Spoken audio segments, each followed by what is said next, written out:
Lauren. Busch is a director of product education. She's a former ICU nurse, and she's a holistic nurse and a nurse practitioner. I'm going to stop sharing. She's got so many credentials, guys. I just seen that she traveled somewhere out of the country and educated, I think, like 17,000 people. It just brings tears to my eyes. Lauren Busch, it's all yours. Awesome. I love being with you, Sandy. You make me feel so good. And guys, can I just say, I get the opportunity to hop on a lot of different team calls. I don't always get to see that amount of education being offered. And that's what this movement is. It is mothers, grandmothers, aunties, fathers, uncles, all the people. We're becoming empowered to be able to make better decisions at home instead of waiting for the fires to happen. Let's not wait for everything to fall apart. Let's know exactly what to do to be able to keep ourselves healthy through every single season, all the different angles, no matter what we have going on in life. And I love that Sandy is offering all of that education for you guys. I just got back from Japan. I don't know what day we're at right now, Saturday night, sometime late. And it has been amazing to me that it doesn't matter where I go in the world, this conversation of hormone health comes up repeatedly. It hits everybody, doesn't matter where we're from. It's a struggle. It's a struggle to be a woman. We have not been educated properly. We haven't had the right conversations that we needed to have. And it has left us in a place where our bodies feel like being broken is the normal as we age. And I want to change that for you guys. Okay. So first thing we're going to do is we are going to discuss what hormones are. So one of the most important things to understand is tonight we are going to prioritize the sex hormones because we're talking specifically perimenopause, menopause. We're going to discuss some PMS and stuff as well. But I want you to know that you have so many different hormones and you also have many different organs that produce hormones. And the reason this matters so much tonight is the fact that these hormones communicate with each other. So when one goes out of balance, there is a compensatory mechanism where other hormones will crank up in production to make up for a lack of another one, or they're down regulate to make sure that something else to match what else is happening. So it is very hard to just look at one hormone or not correct to look at one hormone in solitary.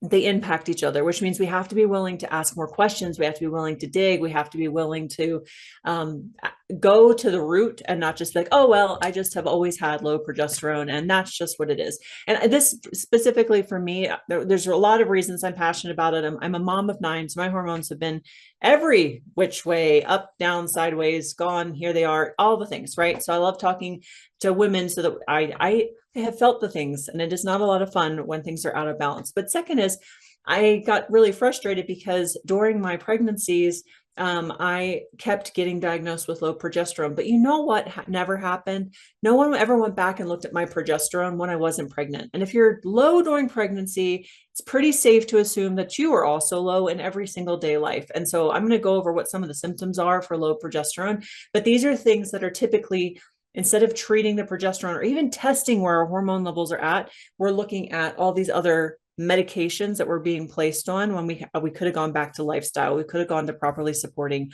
hormone production in the body. So ladies, as we go and we dive into what perimenopause is or menopause is, here's the chart that was missing in our 5th grade maturation class. I think most of us were there for that conversation where I told you, oh yeah, puberty is an absolute blast. Did anybody tell you that we get a whole nother roller coaster ride later on in life? And if you look at the comparison between these two, this one is actually more chaotic. And in the US, the average age for perimenopause, this line right here where chaos reigns supreme, the average age is 35. And then most of us don't go through menopause until after 50. So we have over 15 years of this roller coaster ride that nobody warned us about. And I actually don't think that this is what's normal. I think this is what's common, but it's not normal. It is very, very, very rare that I will have a woman come up to say to me, I transitioned very easily.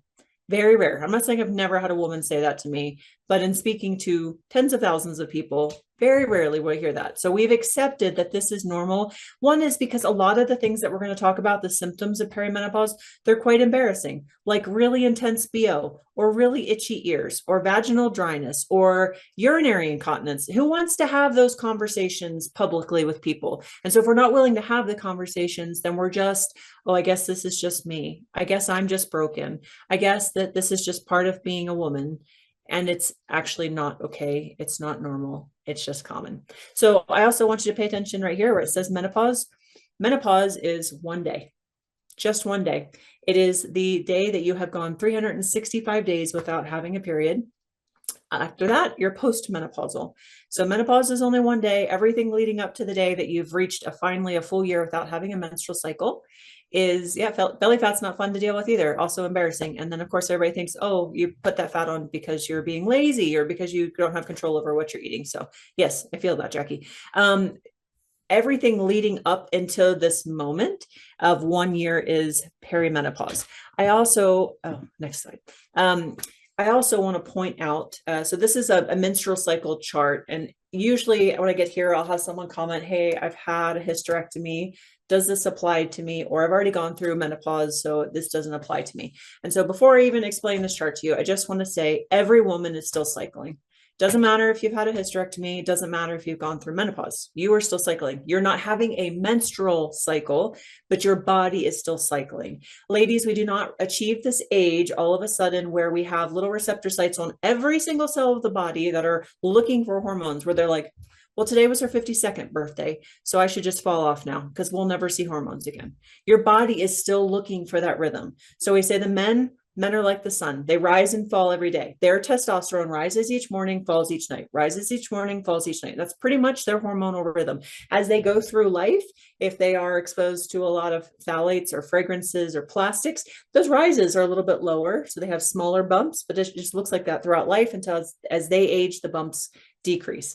Ladies, we are like the moon. We have 4 different phases every single month. So if you have a very intense cycle and you feel like you might have multiple personality disorder, that's just being a female. Now, should it be quite so crazy? No, but to any of the men that are hitting this on this call and are like, I want to run away right now, we're talking about women's health. You either came from a woman, married to a woman, raising a young woman, have a sister, have an auntie, you have somebody in your life that you care about. So just understand the plight of being a female. We have multiple hormones that take control of our brain every single month, and they have different outcomes that they're searching for. They have different behaviors that they instigate because they know certain behaviors will support the coming hormones that need to be produced. And they have certain behaviors that when they are out of balance, that they push the buttons too hard. So for example, during this first part of a month, if you are still menstruating, your period is day 1 of your menstrual cycle. And during that time period, we are trying to support the climb of estrogen.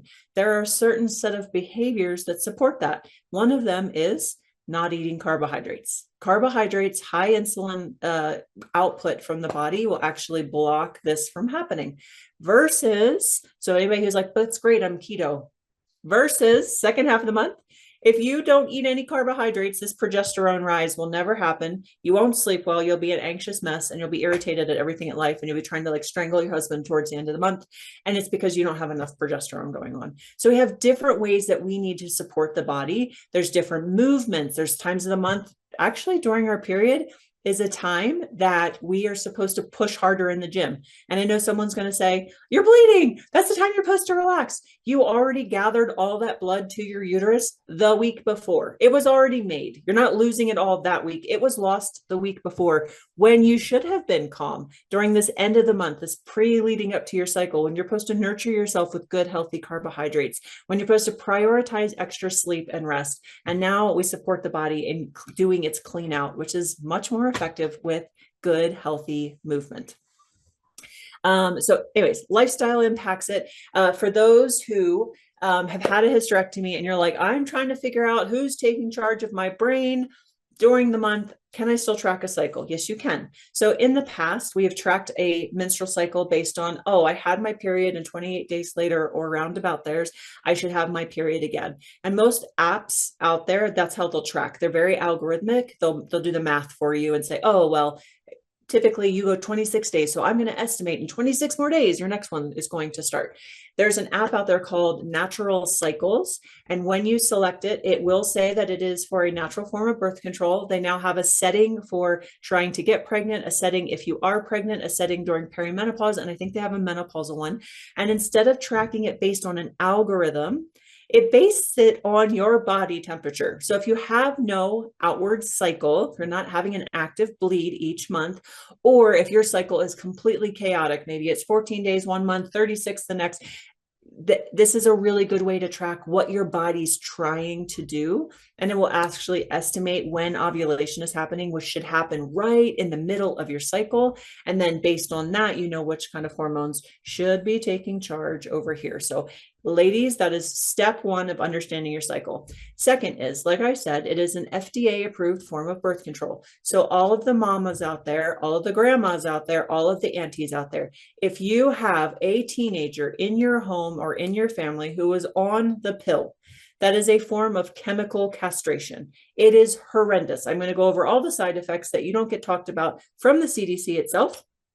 Why you want to get them off of it. However, it is a 93% effective form of birth control, and you can actually teach our daughters, the coming generation, how to learn and listen to our bodies and not tell them that they need chemical castration to be in control of their bodies. So from the CDC, this chart is a copy and paste from the CDC's website on the risks of the birth control pill. Okay. Headache, migraines, can impact your sleep-wake cycle. Combined methods can increase the risk of hypertension, clots, and stroke. It can also increase cholesterol. It can cause anemia because it's linked to heavy bleeding. You don't actually produce progesterone because once you block ovulation, progesterone doesn't produce. So again, anxiety picks up. Vaginal dryness, low libido, fatigue, nausea, irregular bleeding, and other side effects can negatively impact bone mineral density, both the pill and the shot. Artificial hormones regulate your natural levels. So the minute that are your melatonin levels. So the minute that you start messing with things, you can mess with your sleep-wake cycle, mess with mood. It increases your risk of depression and anxiety. Isn't that why most teenagers get put on it? Because they have crazy PMS and we're like, can we help them modulate? No, not the option out there. Can interfere with your ability for your body to adapt to stress. It can increase testosterone, can link to vitamin and mineral deficiencies, fatigue, brain fog, and low mood. Again, increase the risk. Multiple methods can increase the risk of gallbladder disease, can cause weight gain, cause ovarian cysts, can cause pelvic inflammatory disease, and yes, can also increase the risk of multiple forms of cancer. So again, we don't teach our daughters that being in charge of their fertility is chemical castration. And we're having the conversations tonight that you're probably not having with your provider if that's what you were put on to deal with your hormone fluctuations. That is not a solution. Okay. Let's talk about when our hormones are out of balance, how many different body systems are impacted? Because I think the first conversation is that, oh, well, if it's just hormones, it's just fertility. No. When our hormones are out of balance, we can have difficulty concentrating, we can have anxiety, we can have depression, we can have irritability, we can have brain fog. When's the last time that you talked to somebody who struggles with anxiety or depression, that they went to their doctors and the first thing that was checked was hormone levels? Or were they just written a pill? And if you're given a pill for anxiety or depression that is caused by hormone issues, do you think the prescription that they were given is going to do anything for their anxiety or their depression? Nope, nope, nope. It causes cardiovascular disease. We get high cholesterol, high blood pressure, increased risk of heart attack and stroke. Just by our own natural imbalance, we have increased inflammation. So a lot of women will talk about as they hit perimenopause, they'll deal with things like frozen shoulder, or all of a sudden their knees ache and they felt like they aged 20 years overnight, right? So a lot of aches, pains, muscle tightness. Our hair, we start losing it. It looks very dull. It gets very brittle. Same thing with our fingernails. We can end up having acne because acne during our pubescent years wasn't enough. Let's do it a second time in life, right? Delayed tissue repair, decreased immune function, lowered immune defenses. And then again, we have a mess in the bedroom, a mess in fertility. So it causes so many different problems. So if I didn't get you encouraged enough that you need to take this seriously, we're going to keep going. So one of the things I love doing is teaching women how to do a self-assessment. I think that I'm always of the mindset of test, don't guess. Actually get your hormones done. If you get your hormones run and you are still cycling, you need to do it on day 21. If you have a practitioner that does not do it on day 21, they're doing it wrong. So that's one. I love it. But if you can't, or if it's easier, you can actually do a self-assessment, and I'll send these PDFs over for Sandy so she can send it out to you guys. But this is how easy it is to see which hormones are out of base most likely, or out of range most likely. But I want to just talk to you about some of the symptoms of progesterone and estrogen that's on these slides real quick. So when we don't have enough progesterone, which most women I would say fall into this category, very rarely do I see someone, their labs come back with high estrogen, but almost always with low estrogen or low progesterone, and that is because it's tied to our stress. But headaches, tender breasts, body aches, bloating, depression, anxiety, irritability, and insomnia. And again, if you go to the doctor for those symptoms, they're not going to check your hormones, and that's what causes them. Versus low estrogen, which again always happens later in life. You hit your 40s, estrogen starts to tank. We can then again have headaches and migraines. Guys, that was one of my very first symptoms, and I didn't realize it had anything to do with my hormones. One, my body odor changed, and my nose is very sensitive. I have no problem taking 2 showers a day. So for me, for body odor, that was like, you just upended my world. But second was migraines. And I'm so glad that we have amazing essential oils that work really good for migraines. However, I'd like to not have them in the first place. And I didn't know that that was tied to my estrogen levels being too low. Again, tender breast, joint pain, itchy ears. This is another one that's incredibly common. There was a funny chart. I probably should have put it in here, but it's, if you want to look it up to have a laugh, instead of feeling like crying, want to feel like you can laugh about it, it's called the 7 Dwarves of Menopause.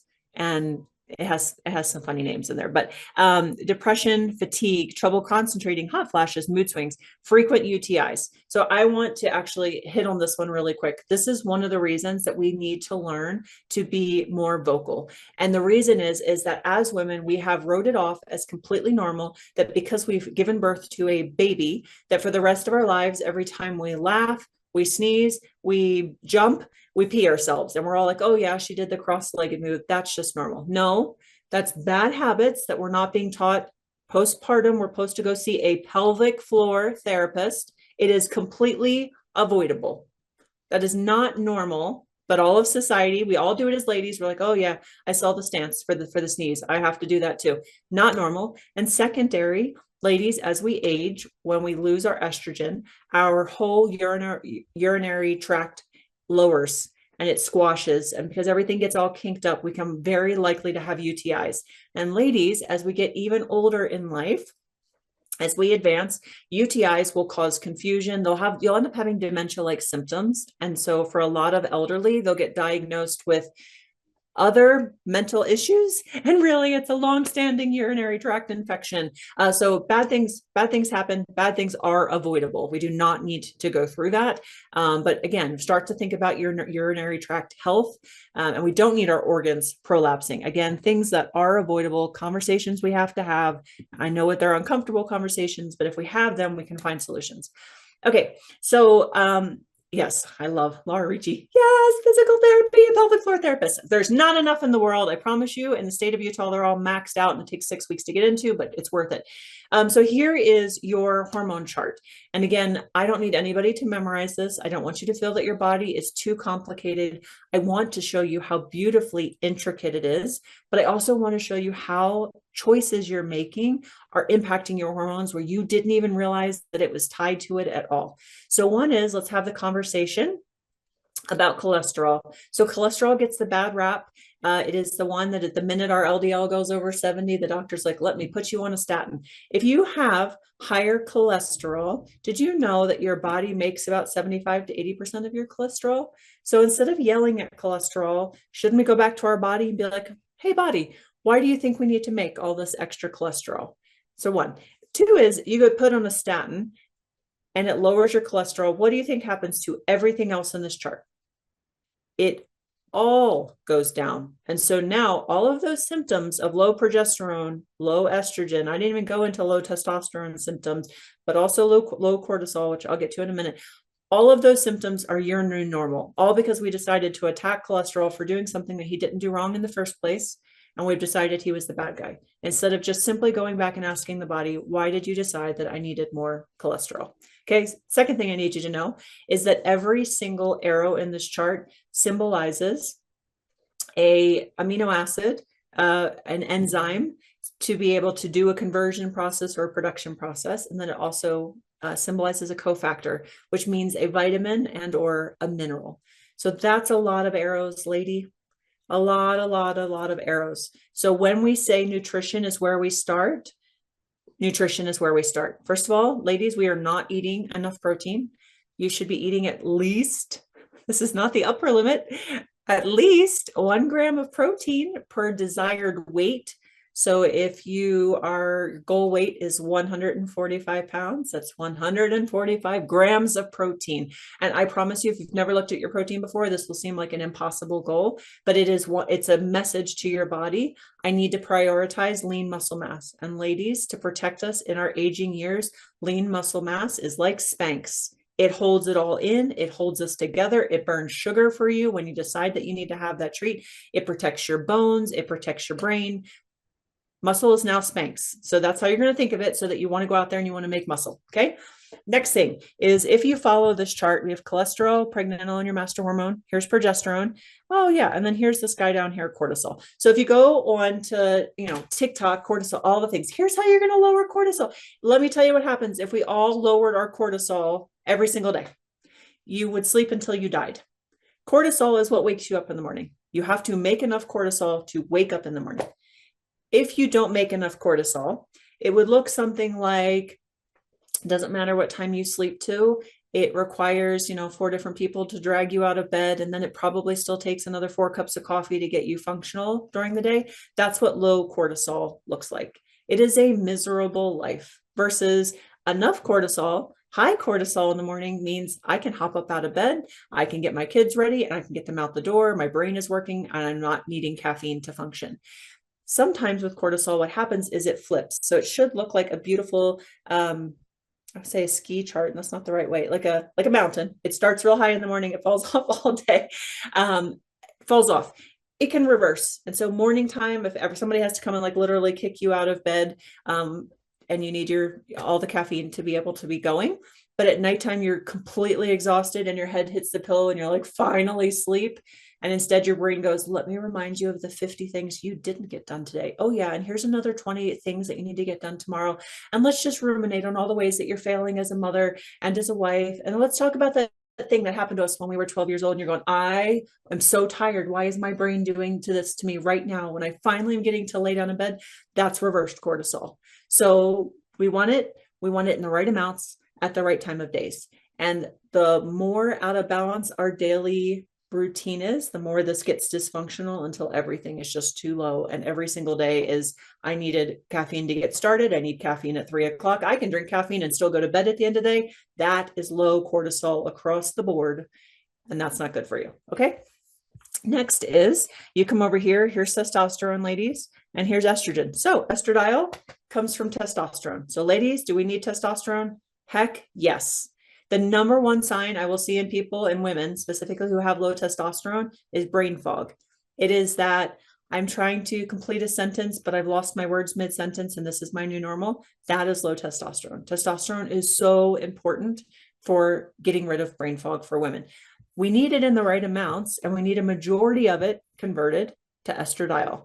When we eat carbohydrates, remember I told you carbs are not welcome at the beginning of our cycle. When we eat carbohydrates and insulin is pumped out at the beginning of our cycle when we need more estrogen, it blocks this conversion. And so we end up with very high testosterone levels, very low estrogen levels. We have all the symptoms of high testosterone, low symptoms, symptoms of low estrogen. And when we do this chronically, when we're constantly making our insulin levels spike through stress, through diet, etc., through food, common food allergens, ladies, that's how PCOS happens. So PCOS is now known as type 4 diabetes. It's polycystic ovarian syndrome.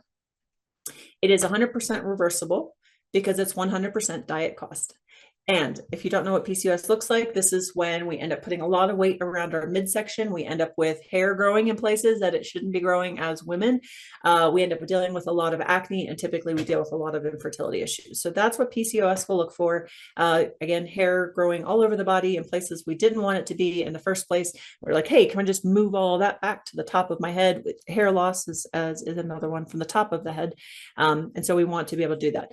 I will tell you this, ladies, also, just so you know, for your hubbies, when men build up a lot of stomach fat, they they produce something more called aromatase, which increases this conversion. And I know for some of us, maybe like, great, I want my husband to have low testosterone because I don't have a libido. I don't sure as heck don't want him to have one. Ladies, testosterone for men is their drive for life. It is their drive to show up for work. It is their drive to try to climb the corporate ladder or do better in their job, to provide for their family, to protect their family, to not come home and sit in front of the TV and watch a football game for 4 hours instead of helping you.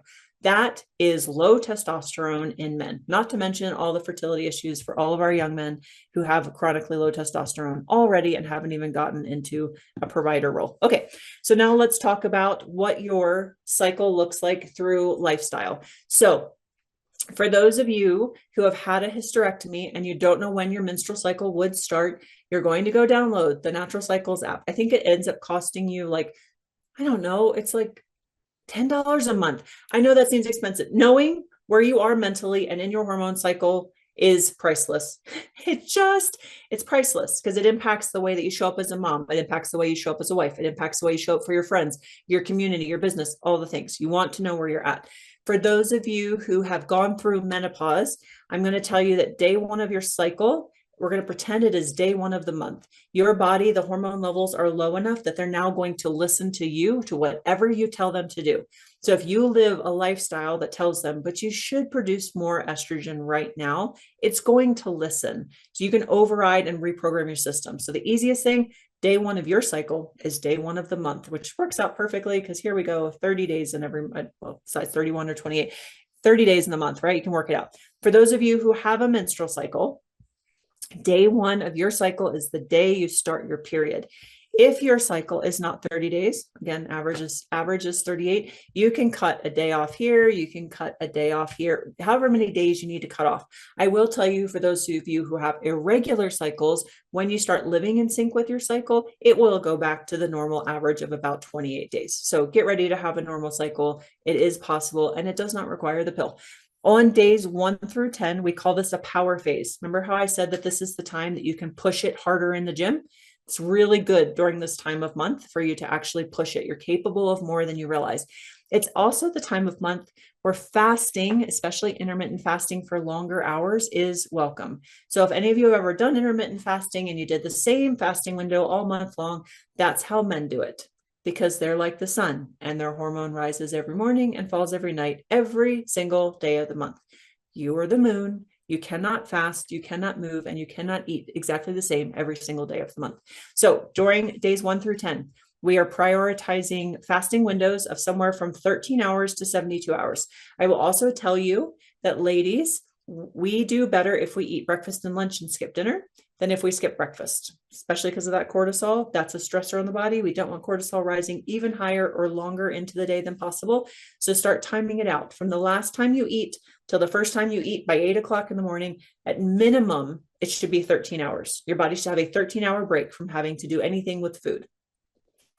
How you can decide if you want to do a longer fasting window is when you get to about 24 hours, your body starts doing a better clean out of waste product. It's a great way to detox and of removing things from the system. If you get to 72 hours, yes, a whole 3 days. So no, you shouldn't do this all the time.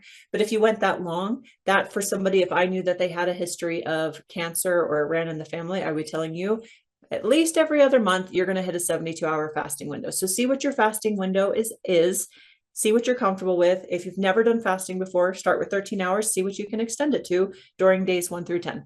And then food, our priority is what we call ketobiotic. So it means that we are prioritizing fat, we're prioritizing protein, and we're prioritizing probiotic foods. So it's not no carbs, because a lot of the veggies that are probiotic will have some type of carbohydrate, but they also have enough fiber to negate those carbohydrates that they would come with, right? So probiotic foods, we're loving on the gut. Versus days 11 through 15, we switch. We do not do any longer than 15 hours of going without food. And then the food that we're prioritizing is hormone feasting. That means carbs are welcome. It does mean good carbs. This is not your free pass to eat all the ice cream that you want. Although There's ways to make healthy ice cream that actually tastes really good. But you want to be able to have your good guys. So this is when the sweet potatoes come back in. This is when your fruits are welcome back in, right? Then we have another short power phase. And then the last end part of your month, there is no fasting and hormone feasting. Do not skip our carbs. You need them. You will not put on weight during that time period. You are literally telling your body, I know exactly what you're trying to do. You're trying to put all that waste product into the uterus so it can shed. I know that you're looking at my progesterone production. I know that this is a time that you need to be nurtured and loved on. I will not starve you. I will not keep carbs away from you. And your body feel loved on, and everything balances out with our hormones, our appetite, and our metabolism. Okay, so now let's talk about why. Oh, we got some people that, yes, sorry. I'm just seeing the chat. I just like being able to chime in with the chat. So I've noticed about meal times, my fasting period is 16 hours. So Christy is just mentioning that she's figured out for her what is a really good fasting window. I'm not saying that it doesn't get uncomfortable. I am saying that people will end up feeling like, I know, like when it became really stressful for me, or when it was like, I just felt so good. Like I felt so light. I felt things moving, like I was comfortable. And I will tell you that electrolytes make fasting a completely different experience. So please do not get dehydrated while you fast. Otherwise, you will be the miserable person that everyone will try to feed sugar to because they're like, you were hangry and I don't enjoy being around you. Okay, so when it comes to VMG, the reason I always start here is not because we don't have amazing oils that can directly target our hormone levels. I'm telling you that if we send messages, hey, balance out estrogen, hey, balance out progesterone, and your cells are going, yeah, but there is no magnesium down here. There's no vitamin D, there's no vitamin E. It can't do the job that you sent the oils to communicate to your cells to do. So if we're going to tell our cells to do their job, you better show up with the fuel for them to be able to do so. So if you are a LLV fan, totally fantastic. Stick with that. If you're a VMG fan, also fantastic. I always speak to VMG because as a mom, it's really easy for me to meet several kids' needs in one shaker bottle I can pour into several cups. So I happen to like VMG, but the point is we're just trying to meet those nutritional needs for our cells to do their jobs and produce the hormones. Our B vitamins are really important for methylation and neurotransmitter synthesis, which is also critical for hormone metabolism and the stress response. Vitamin D is vital for reproductive and hormone balance and thyroid function. Vitamin E, an antioxidant, is a protective, really important for protecting our hormone producing glands and protecting fertility. Zinc, selenium, iodine, again, all cofactors for a healthy thyroid. Vitamin C, we actually need it for collagen production. So again, we talked about collagen supporting our joints, not having those painful joints, but also holding up our bladder and our uterus. Ladies, we need to produce collagen. So yes, I love Advantage. Also want to make sure you have plenty of vitamin C in the system, and it has a lot of other jobs that it does as well. Iron, another one, if you've ever taken iron on its own, you know, it can be a miserable experience. It either comes back up or it stops you from going to the bathroom. When it's in liposomal form, it actually absorbs, and I can see the needle move a lot better on people's labs. But again, very vital for hormone production. We also have a lot of amazing nutrients in there and herbs in there. So we have like moringa, amla, guava, lemon extract, etc. Those all help modulate oxidative stress, meaning inside of our body, we have like the stress that happens outside of our body. We have an environment inside where it's like, sometimes it's like a crazy traffic jam and things are running into each other and there's waste products sitting around and wreaking havoc. If we can protect ourselves so that they don't experience that damage, the cells actually function better. Imagine that. We also have an amazing superfood blend. So spirulina, barley grass, kale, acai, elderberry, etc. Again, provides antioxidants, micronutrients that promote vitality, reduce cellular stress, and those all impact hormonal pathways. Then we have our cellular support blend. This is really important for helping the body, the liver, detoxify estrogen metabolites and making sure that hormones clear out of the body. We want to produce them. We want to clear them because your body's going to make more.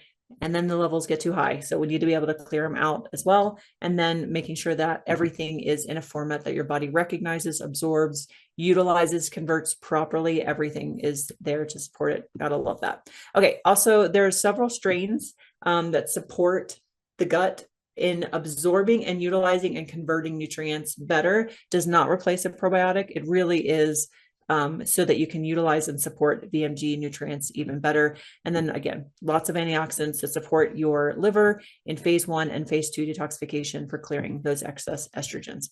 Okay, here's my favorite.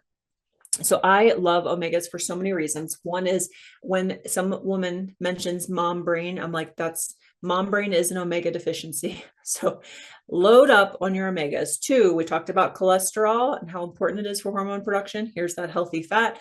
Two, second or third, we want the right cholesterol. So we want good HDL. We come right back to this. It's lubricant for your joints. It's lubricant for your cells. On the outside of each of your cells, you have a cell membrane. Doesn't matter if it's a brain cell, skin cell, hair cell, kidney cell, doesn't matter. They all have a membrane. That membrane is made up of omegas. And when we don't have enough omegas in the system to utilize in many ways, including for that cell membrane, what happens is our cells become crunchy and they cannot allow hormones to communicate with the cell. So even if you are producing hormones in all the right amounts, you can have all the symptoms of low hormones by not having enough omegas because the cells cannot receive the communication of the hormone. In addition, nutrients can't get into the cells and waste product can't get out. So if we have a dysfunctional mass of uterine cells, all of a sudden we have an organ that doesn't function correctly, and we're looking for some kind of fix for our uterus to do its job. And in reality, you didn't have enough omegas because the cells couldn't do their jobs, and all the cells together not doing their job meant that organ didn't function correctly. Again, I'm completely obsessed with our omegas. So one is we have EPA and DHA inside of our omegas. EPA fights chronic inflammation. When we have a lot of inflammation in the body, that causes hormonal imbalances like estrogen dominance. It causes insulin resistance. So here's my, for the person who commented earlier about PCOS, insulin resistance. This is your hack. You probably are going to increase the amount that you're taking, but again, go back to our omegas. Thyroid function. The thyroid dysfunction happens again. We have a lot of inflammation.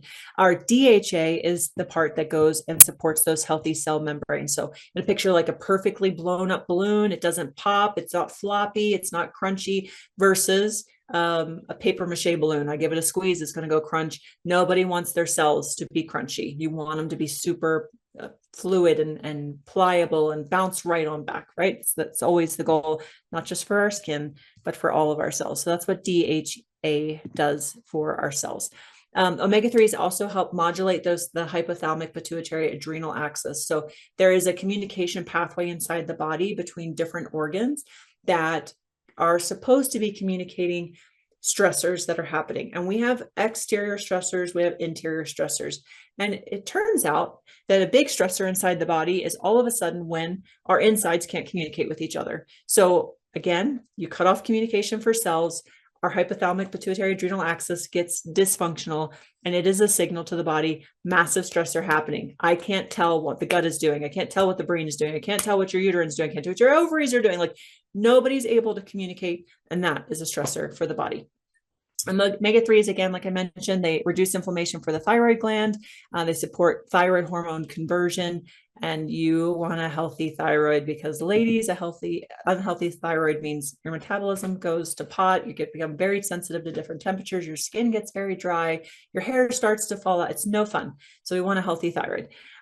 We also talked about the fact that healthy fats, essential fatty acids, are the building blocks for the estrogen, the progesterone, and the testosterone. So good fat in the diet, incredibly important. And then we get to double down because not only do we have omegas in our product, we also have wild orange essential oil. So limonene helps supports liver detoxification. So again, we want to remove those excess hormones and maintain healthy hormonal balance. Okay, so now let's go into PB Restore. So if you don't know, you have a full body microbiome, and it really, it's like a 3-to-1 ratio. It is, you are more microbiome than you are human. And the way that your microbiome functions, it's bacteria, fungi, and viruses. The way it functions is like these secret little guys that come in, and again, they take control of the control panel. And they're like, oh, I'm a bad bacteria and I thrive really well in a fried food environment. So I'm going to go make her crave a whole bunch of fried foods. So when the bad guys are there, they trigger bad behaviors because they know what they need to survive. Versus when the good guys are there, hey, I need more fresh fruits and veggies. I need more water. I need more movement. It completely changes the way that your brain functions because, again, who's in charge of the control panel? There's also some amazing strains specifically in our PB Restore that I really love. So I wanted to spotlight a couple. So one is we talked about that communication pathway in the body. So if you have a healthy microbiome, you're supporting healthy communication between the gut and the brain. Two is in our microbiome, you have a specific set of bacteria that are very specific for estrogen. And so it's called your estrobolome. And these are responsible for estrogen processing, from conversion processing to removing dangerous metabolites. And metabolites, when they're left in the system, they are the ones that wreak havoc. They give us all of the bad health statistics that none of us want to be part of. Nobody wants a pink ribbon for themselves. So don't want estrogen metabolites running loose and wreaking havoc inside the body. Another one, so Lactobacillus rhamnosus, really important for vaginal and urinary tract microbiome balance. So ladies, we're supporting the areas of the body that can be negatively impacted by a decrease in hormones. They also help support a healthy pH, and they prevent the overgrowth of harmful bacteria. Lactobacillus cispiratus, a dominant vaginal flora species, protects against yeast and bacterial imbalance by producing lactic acid. So again, they are taking up the space so the bad guys don't have any room to hang out, but they're also creating an environment with lactic acid and hydrogen peroxide that the bad guys can't even exist in. They literally create peroxide to clean them out. Isn't that so cool? I just love our body. It's amazing. We have multiple strains that help with healthy weight management, metabolic balance, leptin, insulin, and estrogen sensitivity. So we have multiple hormones that are responsible for supporting healthy metabolism. One is our hunger hormones. One is our satiety hormone. One is, are we listening about what to do with all that sugar that's floating around in the bloodstream? And then, of course, estrogen itself. So love that we have strains specific to that. We have bifidobacterium. So there's multiple forms of bifidobacterium in here. I will just tell you that if you're a complete nerd, go look up all the amazing research on bifidobacterium. This was one of the specific strains that they found that people who are lacking in bifidobacterium in their gut health had far worse outcomes with COVID than anybody else. So is also tied to autism. There's so many great things about bifidobacterium. This strain specifically plays a key role in estrogen metabolism and helps support gut-liver detox pathways. Lactobacillus plantarum helps with the absorption of B vitamins and minerals that are essential for hormone production. So again, we want to get them in with our VMG. We want to make sure that they're able to get to this through the cell because they have enough omegas, but we also want to make sure that we've absorbed it in the gut and got it to where we need to get in the bloodstream. Here's another lactobacillus strain that's important for healthy vaginal microbiome and maintains a mucosal balance. Another bifidobacterium for skin clarity, hydration, important during hormonal changes. Again, I just love PB Restore. I love being able to start with our foundational health products because we're going through multiple different pathways and multiple different angles. It is very unlikely. I don't like saying it's impossible because I don't like speaking in absolutes if possible. It is very unlikely that hormone imbalance happened because of one thing. There are multiple things that go wrong in a woman's life that it is the culmination of multiple different imbalances coming together and causing this dysfunction. It is multiple different stressors that come in. It is multiple different chemical exposures, nutritional deficiencies. Life has been rough. So, most of us have to deal with life not being an easy journey, and that stress alone causes a lot of different dysfunction. Next thing I want to talk about, okay, sorry, I would see the questions. Is there a time we need to take more than one PB Restore? So great question. So let's talk about time and let's talk about dosage real quick. So if here is center, here is my body is in complete homeostasis. It has everything it needs and none of the things that it doesn't want exposure to. And you're over here on your journey. It's going to take less support, less intervention to bring you back.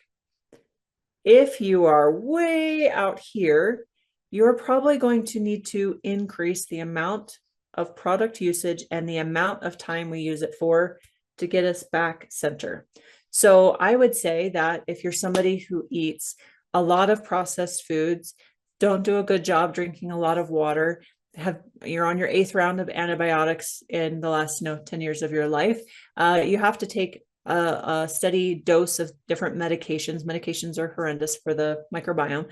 If you're dealing with a ton of stress, any one of those things that I just listed off, or a culmination of all of them, you're going to need more because you have more things in your life that would ruin your microbiome. If you have none of those things going on, you probably, just because life happens and it's just, we're breathing in chemicals every day, whether we want to or not, one is great. So just look at how far off course are you and how long have you been off course to decide how much do I need to increase something to find better support. Always start with less, work your way up, but you should be able to notice when products are more helpful. So there's that. Okay, let's talk about the liver, because I talk about the importance for liver for hormone production, for hormone conversion to usable forms, and also getting rid of those estrogen metabolites. So love the statistics. 1 in 3 Americans has some degree of fatty liver, and most of us don't know it. 1 in 3. So how many people do we have on the call right now? Do we have like 100? I think that's what it was when I looked at earlier.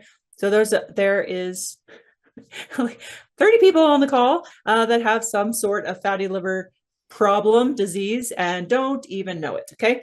It's non-alcoholic fatty liver disease. So, back in the day, most of the time we had fatty livers because people were drinking too much.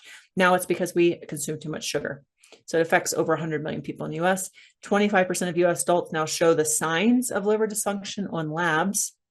So even if we don't have a fatty liver, our liver is already being like, I don't know what you want from me. And it develops from processed food, alcohol, medication, stress, say it again, and toxins, but it's reversible. The point of fatty liver, of why it matters, is it means your healthy liver cells are replaced with fat cells.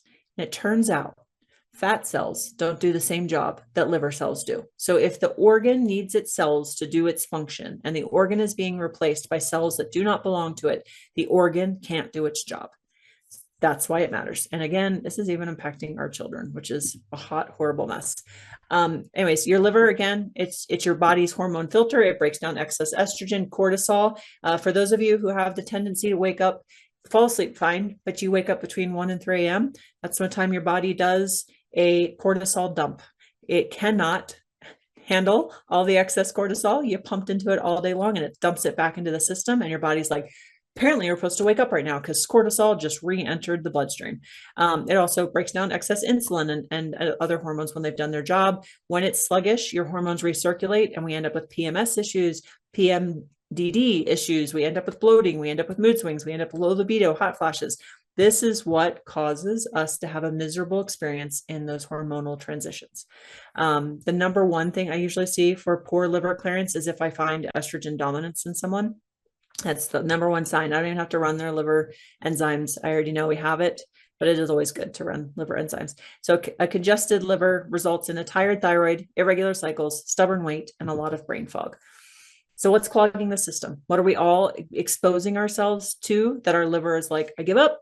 I've thrown up the white flag. I cannot do my job. It's all the environmental toxins. So unless we're living in the middle of the Amazon in a bamboo hut, and we have access to all the clean water we could possibly want and all the fresh fruits and veggies, but we're being exposed to things. We have to go into buildings. You go to the store and you're trying to buy organic foods and you still got to walk past the laundry detergent aisle, or you have somebody that just sprayed an entire bottle of Axe body spray and you had those exposures. You didn't choose Axe, but the dude that put the entire bottle on chose you to walk past. And if you can smell it, it's making its way into your system, right? If we're human, we're eating processed foods. We're trying to do their best, but it still works its way into our life. Refined sugar, chronic stress, poor sleep, alcohol, medications, dehydration, and sluggish lymphatic movement. If we are not getting up and we're not moving, our lymph is struggling and things are not being moved, right? What could this look like? So low energy or fatigue after meals, hormone imbalances, perimenopause being an absolutely miserable experience, digestive issues, bloating, nausea, constipation, skin breakouts, rashes, mood swings, anxiety, trouble sleeping, again, especially between the hours of 1 to 3 a.m. Your gut and your liver are very closely connected. So your gut has a communication pathway with almost every other organ, if not every. I know they've proven it for most, but it has a direct communication to every single organ, and then it directs back to the brain. And the reason your gut owns this is because it is controlling your immune system. It is controlling all of your neurotransmitter production. And so it is getting a feedback. Liver, how you doing? Checking in with you. Ovaries, how you doing? Uterus, how are you doing? Stomach, how are you doing? Brain, how are you? It's checking in so it can redirect your decision making. It can redirect your decision making. Yeah, a lot of stress going down on here. Can you tell her she's like super thirsty today? We've got to flush some things out. Unless you have the bad guys in there, then they have taken control of that beautiful communication pathway that was put there so that your gut could redrive the brain to make better decisions, except for the bad guys took control because you didn't support your microbiome. And so the guys are like, I'm just loving all the potato chips and chocolate she is loading us up with this week. This is fantastic. Keep them coming, right?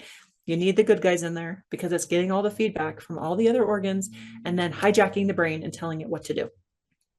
Gut health directly affects how well the liver clears hormones. Estrogen is processed in the liver, then it's sent to the gut and it's eliminated in stool. Again, we have to have the uncomfortable conversations, ladies. Let's talk about pooping. If you are not doing it at least once a day, you have a problem. It is the same as if you took the trash out to the garage, turned right back in, and came and dumped it in the middle of your kitchen. That is what you are doing every single day to your body that you do not have a bowel movement. Think about a toilet paper roll and Play-Doh going in.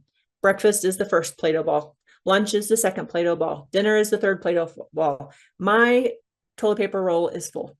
The next day at breakfast, a ball of Play-Doh going in, a ball of Play-Doh must come out. There has to be room for new things to come in. Not to mention, not just what you eat, but all day your body is producing waste from all of its cellular functions, and that's been dumped in between those 3 balls of Play-Doh, right? You have to go to the bathroom every single day. You should go every time you eat. There should be something coming out. And everybody's like, I don't have time for that.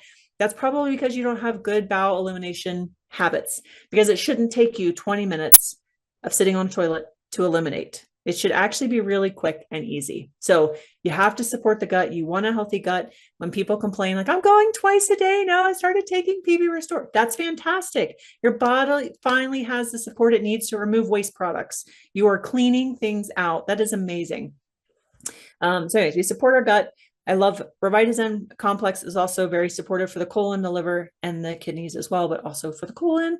But you want to use it with PB Restore. And then one of the cool things to talk about too is your body has this built-in binder system. So our liver actually helps bind up toxins. It does it through glutathione production. So as things are moving around inside the body, your liver binds toxins so that they can be safely excreted and kicked out. And the worst thing you can do is have your liver do that really hard, complicated job, bind up using nutrients. It's pulling nutrients from your system to be able to do that.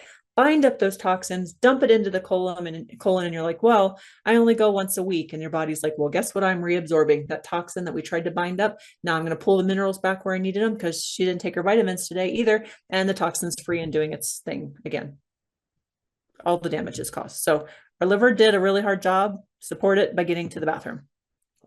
I also really just wanted to spotlight for 2 seconds. I want to spotlight our Revitazen blend. I love this. So I actually like doing a combo of Revitazen and MetaPower essential oil and doing dry brushing. I want to remove the toxins, but I also want to tell my fat cells, you are big enough, go away. I would like you to empty now, and you can safely empty all the toxins. So ladies, one of our protective mechanisms of the body is that when toxins are in circulation in an amount that our body is like, this is too much for me to handle right now, or these toxins are going to cause damage if they continue to circulate, is it stores toxins in fat cells.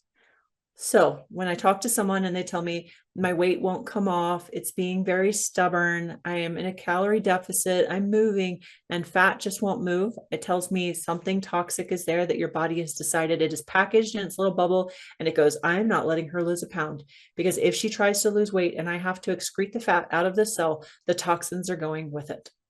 So I want to support the body's ability to clear the toxins, and I want to communicate to my fat cells, no larger, shrink please. Not welcome. Dry brushing with those 2 oils is like one of my favorite hacks as a woman, not to mention doing our castor oil packs, but absolutely love those oils. Okay, we made it. We went a whole hour. and 1 minute over. I wanted to leave time if Sandy, if you want to do some Q&A